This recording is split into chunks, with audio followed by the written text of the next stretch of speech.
Sarabela Teatro regresa aos contos no seu último espectáculo, A Cincenta que non quería comer perdices, escrito por Nunila López Salamero. Volver aos contos, non? Volvemos aos contos porque os contos son un instrumento de socialización e de educación.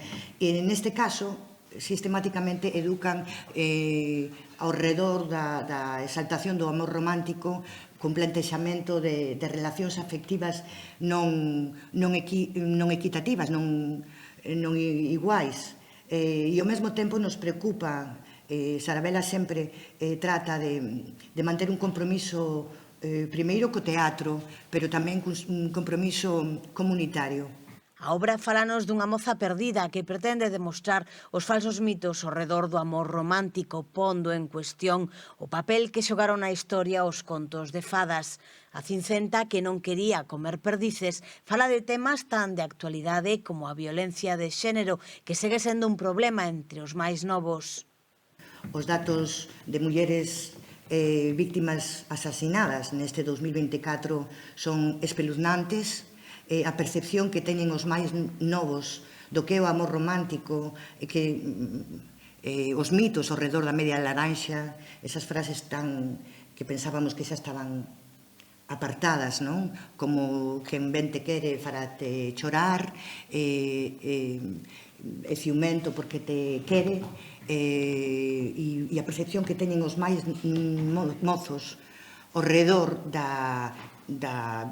os crimes sexistas, a violencia de xénero, é como se non existise realmente, non?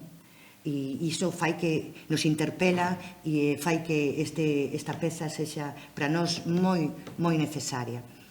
Destinada ao público familiar e maiores de 11 anos, vaise representar no Teatro Principal os días 18 e 19 de setembro. Un espectáculo, como ben decía Fina, dirixido a todos os públicos, pero tamén con unha orientación de que os máis novos vexan unha realidade distinta, sexan quen de ver a través do teatro e como o mundo, cambio do mundo desde a antigüedade casi ata os nosos días, e iso é algo que é unha das funcións fundamentais do teatro. Vemos día a día como a realidade pois se encarga de lembrarnos que hai cousas que temos que mudar porque non están ben, e a todo relativo á violencia de xénero, todo o que está ocurrindo día a día con mulleres que son asasinadas por homes, pois é unha cuestión que temos que rebelarnos contra ela, e para eso pois obras como esta que nos presenta hoxe Sarabela, A Cincenta que non quería comer perdices, pois son ferramentas moi importantes para combatir dentro dos máis cativos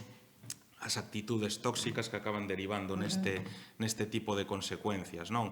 A verdade é que isto xa de moito tempo atrás